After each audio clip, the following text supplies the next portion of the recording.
The stars looked different tonight. John Miller noticed it as he stood on the deck of his small fishing boat off the coast of Maine. After 20 years at sea, he knew the night sky like the back of his hand. But something was off. Tiny lights moved in strange patterns, too fast and too precise to be shooting stars. John rubbed his eyes. His years as a Navy SEAL had taught him to trust his instincts, and right now they screamed danger. He reached for his radio, but only static answered his call. The boat's electronics flickered and died. 500 miles away, in a hidden NASA facility, Susan Brooks stared at her computer screen in disbelief. The signals they were receiving from deep space made no sense. They followed patterns that suggested intelligence but matched nothing in their database. "Everyone needs to see this," she whispered, pulling up the data on the main screen. The room fell silent as her colleagues gathered around. "It's not random noise," Susan explained. "These are deliberate transmissions, complex mathematical sequences. Someone is coming." In orbit above Earth, massive ships emerged from what appeared to be tiers in space itself. 7 different designs represented the 7 species of the Galactic Council, a federation that had ruled this section of the galaxy for millennia. On the command ship, High Chancellor Zix Hull observed the blue planet with 6 dark eyes. His gray skin glistened under the ship's lights as he addressed the council members on the bridge. "The humans have advanced too quickly," he said, his translator converting his clicking language to the council's common tongue. "Their technology will equal ours within a century. We cannot allow another competitor in our space." General Drex, the council's military commander, nodded his massive horned head. "The invasion plan is simple. We jam their communications, neutralize their military capabilities, and establish control points at strategic locations. They will surrender within days." As Drex spoke, the alien ships positioned themselves around Earth and activated powerful jamming signals. Across the planet, cell phones went silent. Internet connections failed. Power grids collapsed in major cities, plunging millions into darkness. In Washington, D.C., the president received the reports with growing horror. Military bases around the world reported strange aircraft appearing on radar before communications cut out entirely. Missile defense systems tried to respond but fell silent. "Madam President," the Secretary of Defense said, his voice breaking, "we're blind and deaf. Our most advanced weapon systems are non-responsive." Before she could respond, the lights in the White House Situation Room flickered and died. At the United Nations headquarters in New York, diplomats from every nation gathered in emergency session. Panic turned to stunned silence as the building's roof seemed to dissolve, revealing a hovering craft. A beam of light shot down into the center of the General Assembly Hall. 3 aliens materialized in the light. The central figure stood 8 feet tall with 4 arms and skin that shifted colors like oil on water. On either side stood guards with weapons that hummed with energy. "People of Earth," the alien's voice boomed in perfect English, somehow understood by everyone regardless of their native language. "I am Ambassador Krell of the Galactic Council. Your planet is now under our protection and control. Resistance will only bring suffering. Surrender your military forces and governmental authority to our representatives immediately." In his fishing boat, John Miller watched as strange craft descended toward the coastline. His old military training kicked in as he quickly gathered supplies and weapons. The world was changing before his eyes, but one thing remained constant.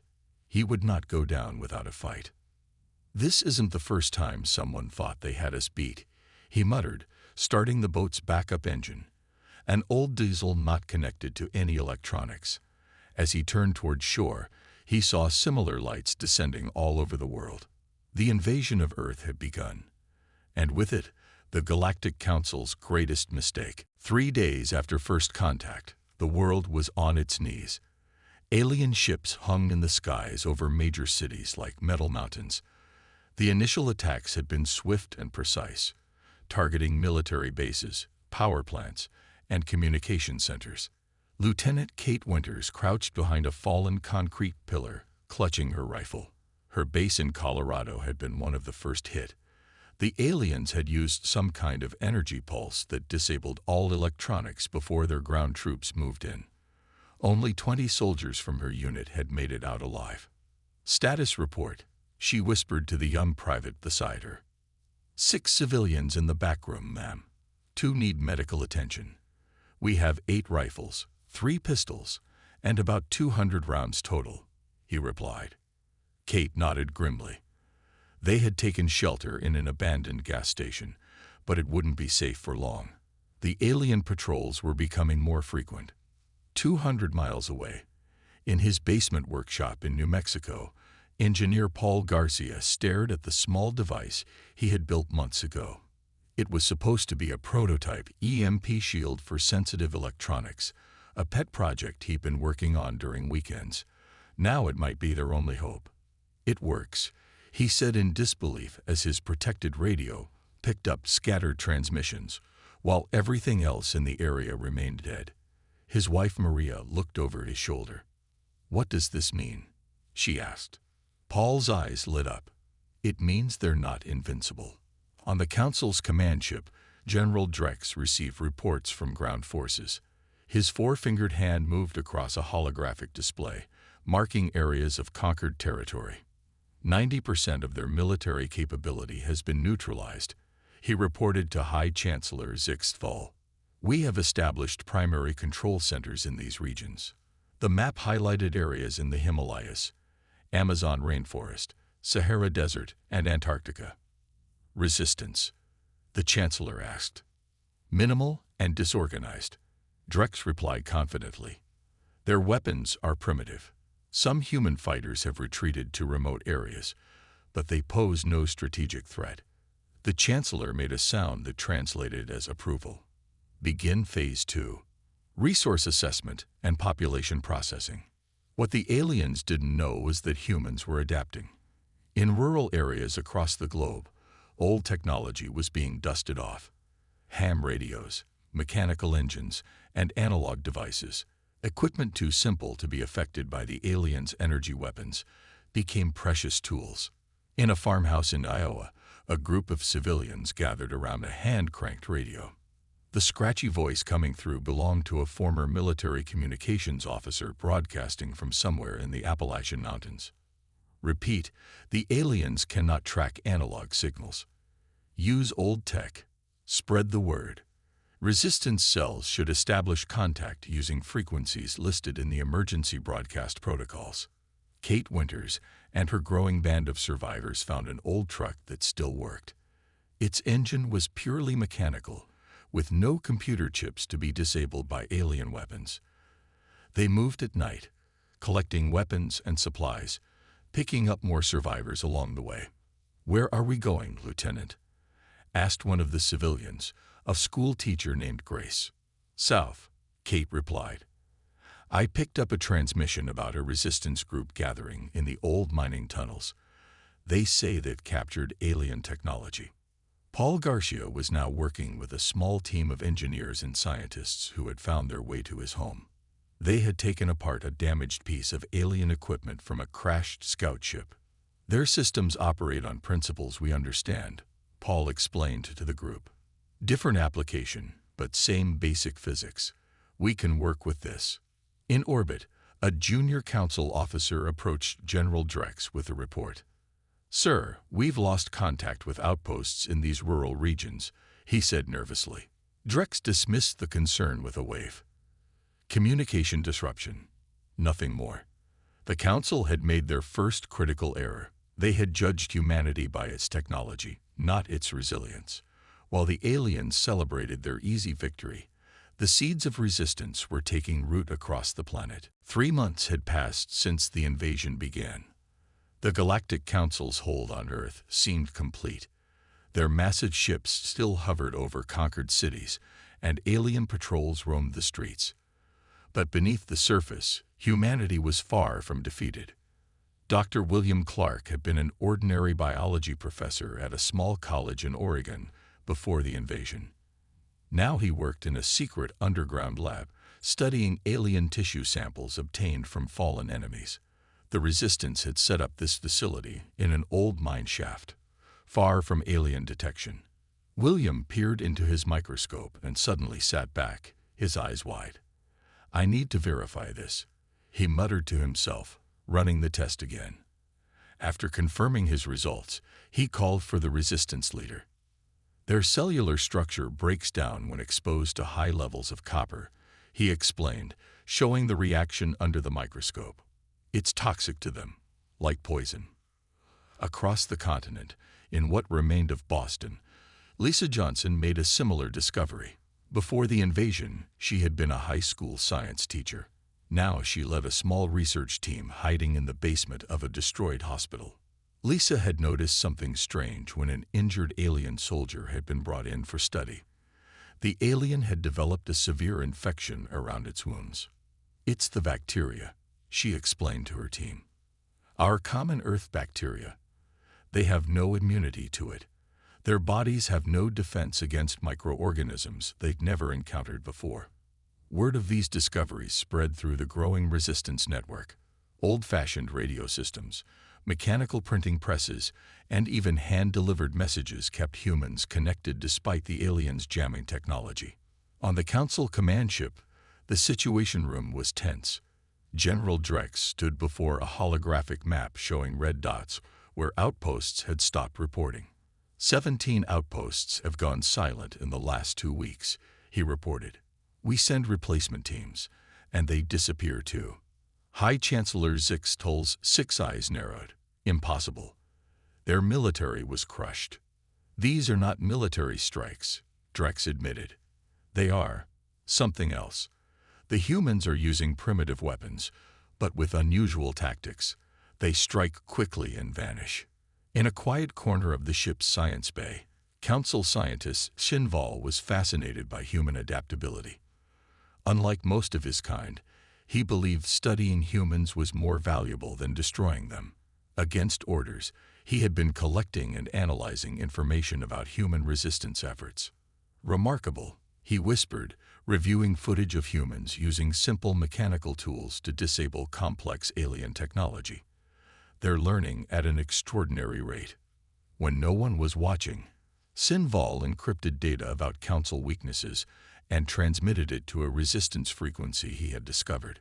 Lieutenant Kate Winters, now commanding a resistance cell of over 100 fighters, received the mysterious transmission. At first, she was suspicious, but the information proved accurate when they tested it. "Someone on the inside is helping us," she told her team as they prepared for their biggest mission yet. Their target was an alien armory near what used to be Denver. Using the information from their unknown ally, Kate's team slipped past alien sensors by covering themselves in a special mud mixture that blocked their body heat. They moved silently through the night, disabling guards with copper-tipped arrows. Inside the armory, they found weapons beyond their imagination. Paul Garcia, who had joined Kate's group a month earlier, quickly figured out how the alien guns worked. "The principles are similar to our weapons," he explained. "They just use energy instead of bullets." On the command ship, General Drex received more troubling news. "High Chancellor, 3 more outposts have gone silent, and an armory has been raided." The Chancellor slammed his fist down. "How is this happening?" "They are primitive apes." Drex hesitated before responding. "Sir, I believe we may have underestimated them." For the first time since the invasion began, uncertainty rippled through the Galactic Council. The easy victory they had anticipated was turning into something else entirely. Something dangerous. 6 months into the invasion, the tide was beginning to turn. What had started as scattered resistance groups had grown into a global network. Humans shared knowledge across continents using old radio technology and messengers traveling through wilderness areas the aliens rarely patrolled. Paul Garcia stood in a hidden underground workshop surrounded by a mix of Earth and alien technology. In the months since discovering his EMP shield worked, he had assembled a team of engineers from around the country. They worked day and night to understand and reverse engineer alien weapons. "It's ready," Paul announced, lifting a bulky rifle-like device. "We've modified their energy weapons to emit a frequency that disrupts their ship shields." The engineers around him cheered. One of them, a former auto mechanic named Donna, slapped him on the back. "Let's see those space lizards handle this."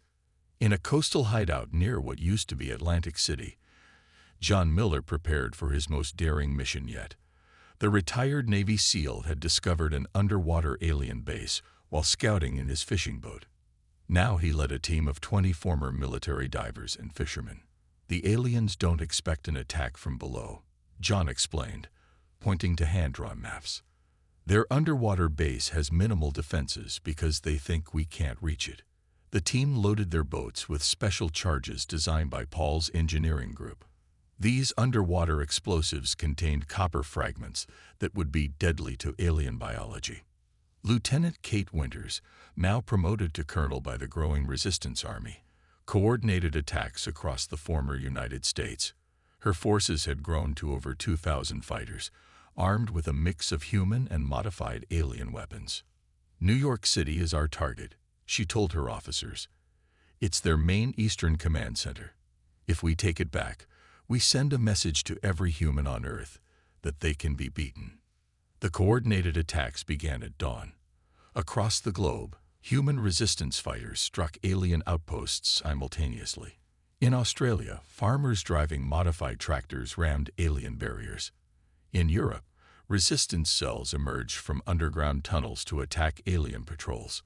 In South America, indigenous guides led fighters through rainforests to ambush alien mining operations. John Miller's underwater assault team planted charges around the supports of the Atlantic alien base. When they detonated, the structure collapsed, sending alien reinforcements scrambling in confusion. Human submarines, hidden since the initial invasion, emerged to fire torpedoes at alien vessels responding to the distress calls. In New York, Colonel Winters led the largest human force assembled since the invasion. They moved building by building, street by street, using the city's subway tunnels to outflank alien positions. Paul's shield-disrupting weapons allowed them to bring down alien aircraft for the first time. By sunset, the impossible had happened. New York City, once the alien showcase of conquest, flew a human flag again. Resistance radio stations broadcast the news worldwide. Humans had won their first major victory. On the Council command ship, General Drex faced the High Chancellor's fury. "You assured me these creatures were no threat." Zixthul raged, his skin changing to a dark purple in anger. "They have adapted faster than any species we've encountered." Drex responded, backing away. "They're learning to use our own technology against us." The High Chancellor signaled to his guards, "Your failure is unacceptable." The guards seized General Drex, dragging him away to face execution.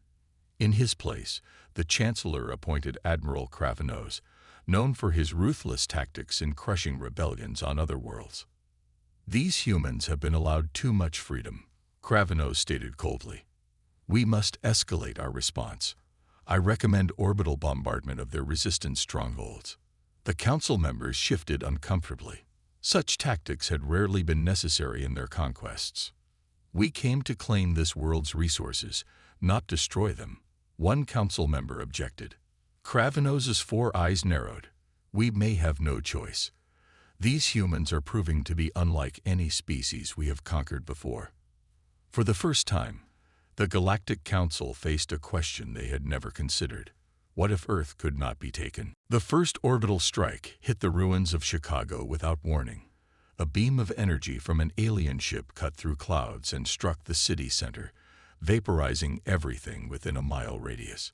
Similar strikes hit resistance strongholds across the planet. The Galactic Council had decided to escalate the war. Admiral Kravenos watched the destruction from the command ship with cold satisfaction. "Let the humans witness true power," he said to his officers. "They will surrender when they understand the alternative." But humans did not surrender. Instead, they went underground. Old mines, subway tunnels, mountain caves, and bunkers built during the Cold War became home to millions. The resistance adapted once again. Dr. William Clark worked frantically in a laboratory deep beneath the Rocky Mountains. Around him, medical staff treated burned victims from the latest orbital strikes. William had been studying alien biology for months, and now he was close to a breakthrough. "I've isolated the compound," he explained to Colonel Winters, who had come to check on his progress. "It targets their respiratory systems specifically. They breathe differently than we do, filtering oxygen through specialized organs. This agent disrupts that process." Kate looked at the clear liquid in the vial. "Will it work against all of them?" William nodded. "All 7 council species share similar respiratory traits. It's one of their few common vulnerabilities." In another part of the underground complex, Susan Brooks had finally made a breakthrough of her own. The NASA astrophysicist had been working to crack the aliens' communication codes since the invasion began. "I've got it," she said, her eyes red from lack of sleep. "I can read their transmissions now. They're planning another wave of orbital strikes, targeting what they think are our main hideouts." This intelligence allowed the resistance to evacuate before the attacks came. When alien forces landed to confirm kills, they found empty ruins. Above the Atlantic Ocean, Captain Ryan Phillips stood on the bridge of humanity's first spaceworthy vessel. Built in secret underwater facilities, using reverse-engineered alien technology, the ship was ugly and crude by Council standards. But it worked. "All systems ready," his second-in-command reported. "Weapons charged." Ryan nodded grimly. "Take us up." The ship burst from the ocean's surface and rocketed toward space. 5 more vessels emerged from hidden locations around the globe. Earth's defense fleet, small but deadly, headed for orbit. The alien ships were caught completely by surprise. They had never expected humans to master spaceflight so quickly. Ryan's vessel fired the first shot, a modified energy weapon that cut through an alien cruiser's shield. "They didn't expect us to use their own technology against them," Ryan said as his crew cheered. "Press the attack while we have surprise on our side." The space battle raged for hours. Human ships took heavy damage, but they fought with a ferocity that shocked the alien fleet. 2 Council ships were destroyed before Admiral Kravanagh's ordered a tactical retreat to regroup. On the Council command ship, the Admiral received an urgent message from the High Chancellor. "How have they advanced so quickly?" Zixtful demanded. "They had no space flight capability when we arrived." Kravanagh's had no good answer. "They learn and adapt faster than any species we have encountered. They take our technology and modify it in ways we never considered." The Council's science officer spoke up hesitantly. "There is something else, High Chancellor. We've detected unusual communications from our biologist Shinval's laboratory. He may be sharing information with the humans." Zixtul's expression darkened. "Find him." But it was too late. Shinval had already flooded with critical information about Council ship weaknesses. He was headed for Earth in a small shuttle, pursued by Council security vessels. As the battle in orbit paused, both sides took stock. The Council had expected a simple conquest. Instead, they faced a species that refused to be defeated, that learned from every setback, and that turned the invaders' own strengths against them. For the first time in its long history, the Galactic Council knew fear. The grand meeting chamber of the Galactic Council buzzed with angry voices. Representatives from all 7 species had gathered for an emergency session. At the center of the chamber, High Chancellor Zixtful called for order. "1 year into our operation on Earth, we face an unacceptable situation." The Chancellor began. "Our forces are in retreat across multiple sectors. Human resistance grows stronger each day. This chamber must decide our next course of action." The Drakari representative, a massive reptilian creature, rose to speak. "We should destroy the planet entirely. Use the Nova bombs. End this costly war." Murmurs of agreement spread through the chamber. The humans had proven too difficult to conquer conventionally. Many Council members now favored complete destruction of Earth rather than continued fighting. "The resources on that world are too valuable to destroy," countered another representative. And what message would it send to our other subject worlds? That we can be fought to a standstill by primitives. This struck a nerve. Reports were coming in from across the galaxy. Other conquered species were watching Earth's resistance with great interest. Some had already begun small rebellions of their own, inspired by human success. Back on Earth, Lisa Johnson's bacteria-based weapon was being deployed against alien ground forces. The high school science teacher had refined her discovery into an airborne agent that attacked the aliens' respiratory systems, but was harmless to humans and Earth animals. Release it downwind of their positions, she instructed the resistance fighters. It takes about an hour to affect them. They'll start having trouble breathing first, then their skin will show a reaction. The weapon proved devastatingly effective. Alien troops collapsed across battle lines, their protective suits useless against the microscopic Earth bacteria that had been weaponized. Council medical teams had no defense against organisms they had never encountered before. In the Rocky Mountains, Colonel Kate Winters prepared for her most dangerous mission yet. Intelligence from Susan Brooks had revealed the location of a high-ranking council member who was visiting Earth to assess the situation firsthand. If we capture him, Kate told her strike team, we gain a valuable bargaining chip. We might even be able to force a ceasefire. Her team moved through the night, using stealth suits developed from alien technology. They approached the heavily guarded landing site where the council member's shuttle had touched down.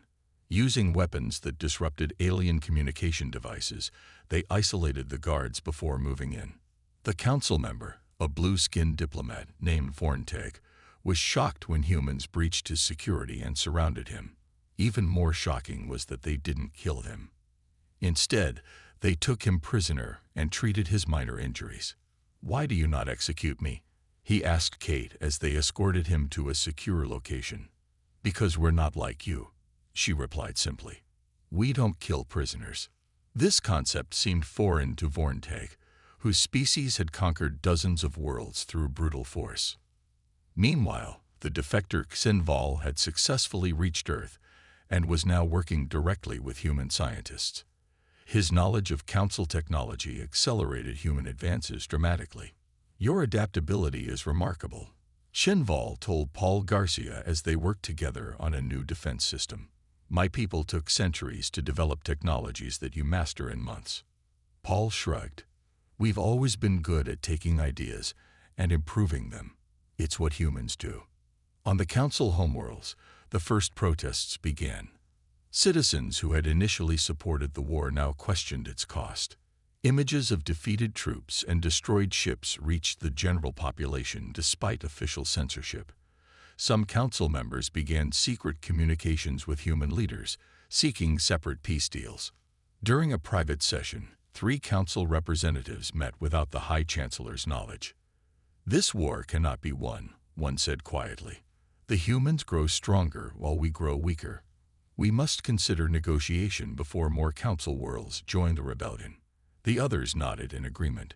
The Grand Galactic Council, ruler of 1,000 stars, had never expected that invading a single blue planet would threaten to tear their empire apart. 18 months after the invasion began, humanity was no longer fighting just to survive.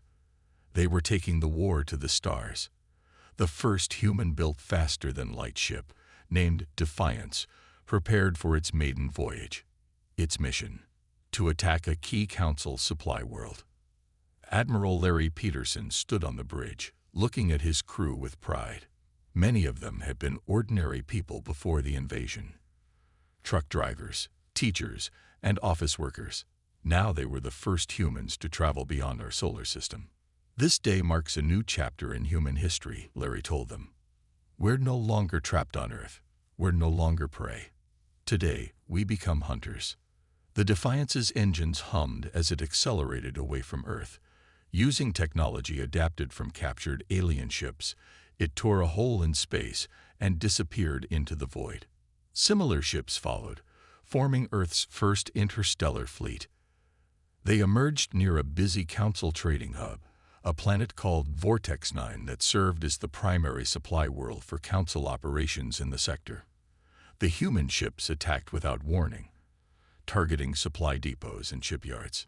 "They've never been attacked at home," Larry said as his weapons officer fired on a Council defense platform. "They don't know what it feels like. Today they learn." Council ships scrambled to defend the planet, but they were caught by surprise. The human vessels were smaller and faster than standard Council ships, and they used attack patterns the aliens had never seen before. On the Council homeworlds, protests grew larger each day. The war with Earth had dragged on far longer than citizens had been told it would. Resources were being diverted from social programs to military needs. Many families had lost loved ones in a conflict they barely understood. End the Earth War. Crowds chanted outside government buildings. "Bring our people home." The Council leaders watched these demonstrations with growing alarm. Their empire had never faced such public opposition. Back on Earth, Dr. William Clark and Susan Brooks worked together in a transformed facility that had once been a shopping mall. They had combined their expertise to develop something revolutionary. "If this works," Susan explained to Colonel Winters, "we can shut down their faster-than-light travel network. Their ships would be stranded wherever they are, unable to receive reinforcements or supplies." William nodded. "The theory is sound. Their FTL technology creates artificial wormholes through space. Our device generates a field that collapses those wormholes. We just need to get it close enough to their main network hub." That job fell to John Miller and Paul Garcia. The fishing boat captain and the engineer had become an unlikely but effective team. They infiltrated a Council communications base on a distant moon, disguised as maintenance workers using technology provided by Xinval. "Place the device near the main power core," Paul instructed as they moved through the alien facility. "Once it activates, we'll have 10 minutes to get clear before it sends the pulse." John placed the small but powerful device exactly where it needed to go. Alarms began to sound as they made their escape, but by then it was too late. The device activated, sending a powerful wave that collapsed the nearby wormhole network and stranded half the Council fleet. With its forces scattered across the galaxy and unable to regroup, the Galactic Council publicly announced a retreat from Earth space. Ships still in the solar system began pulling back to defensive positions. But through intercepted communications, Susan Brooks discovered the truth. "It's a trick," she warned the Resistance leadership. "They're pulling back their regular forces, but secretly assembling a doomsday fleet. One final, massive attack to sterilize Earth completely." As humanity prepared for this final threat, unexpected help arrived. Ships from other species, long conquered by the Council, began appearing near Earth. Their captains offered alliance against their common oppressor. "Your resistance has given us hope," the captain of one vessel told Admiral Peterson. "For centuries we accepted Council rule without question. You showed us that even the mighty can fall." The stage was set for a final confrontation. Humanity would not fight alone. The Council Doomsday Fleet emerged from hyperspace on the edge of the solar system. It was the largest gathering of warships ever assembled in the galaxy. Over 300 vessels armed with planet-killing weapons. Their mission was simple: erase humanity from existence. High Chancellor Zix Thol stood on the bridge of his flagship, watching as the fleet moved toward Earth. After 2 years of humiliating defeats, the Council would finally end this troublesome species. "No more clever tactics," he told his commanders. "No more precision strikes. We will destroy their world completely." What the Chancellor didn't expect was the reception waiting for them. Earth's defense fleet had grown. Alongside human ships flew vessels from a dozen formerly subjugated alien races. The resistance that started on Earth had spread across the galaxy, inspiring others to fight for freedom. Admiral Larry Peterson coordinated the Allied fleet from his flagship. "Hold positions," he ordered. "Let them come to us." Behind the fleet, Earth itself had changed. Massive shield generators, built with technology from friendly alien allies, created a protective bubble around the planet. On the ground, millions of humans and alien defectors stood ready with anti-ship weapons. As the Council fleet approached, Colonel Kate Winters prepared for the most important mission of the war. She led a special forces team, including John Miller, Paul Garcia, and the alien defector Sinbal. Their target, the Council flagship. Once we're aboard, Kate briefed her team. We fight our way to the Council chambers. Our alien allies say if we can force a formal surrender from the High Chancellor himself, all Council forces must stand down by their own laws. Their stealth ship, painted with light-absorbing material, slipped through the chaos of the opening battle, while massive energy weapons fired all around them. They docked with the flagship's emergency airlock. The space battle raged with incredible intensity. Human ships darted between larger Council vessels, using their smaller size and greater maneuverability to avoid enemy fire while landing precision strikes. Admiral Peterson's strategy was working. The Council fleet formation was breaking apart as they tried to target the faster human ships. Inside the flagship, Kate's team fought their way through surprised alien guards. Paul used devices he had designed to shut down internal security systems. John's years of SEAL training made him deadly in the close confines of the ship's corridors. Sinbal guided them through the confusing layout. They reached the Council chamber just as alarms announced that human forces had breached the ship. The High Chancellor and 3 other Council leaders turned in shock as Kate's team burst through the doors. "This ends now," Kate said, her weapon trained on the Chancellor. "Call off your forces or face the consequences." Zixthal drew himself up to his full height. "You think capturing me changes anything? The Council has ruled for thousands of years. We conquered hundreds of worlds. You are nothing but primitives who got lucky." Kate smiled. "That's where you're wrong. We're not here because we got lucky. We're here because you made a fatal error. You judged us by our technology, not by who we are." She gestured to her team. Humans who had been ordinary citizens before the invasion, now standing as warriors in an alien flagship. Humans don't give up. We adapt. We overcome.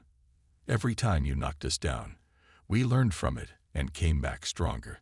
The Council members looked at each other nervously as battle reports came in. Their fleet was in disarray. More alien ships were defecting to the human side every minute. "Impossible," the Chancellor whispered. "No," John Miller said, "just human." In that moment, watching these determined beings who had risen from planetary defense to galactic power in just 2 years, the Council finally understood. Invading Earth hadn't just been a tactical error. It had been the beginning of the end for their entire empire. The High Chancellor slowly lowered himself to one knee, the Council gesture of surrender. "The war is over," he said, activating the ship's communication system. "All Council forces stand down." Across the solar system, the fighting stopped. A new chapter in galactic history began, with humanity not as conquered subjects, but as the catalyst for freedom.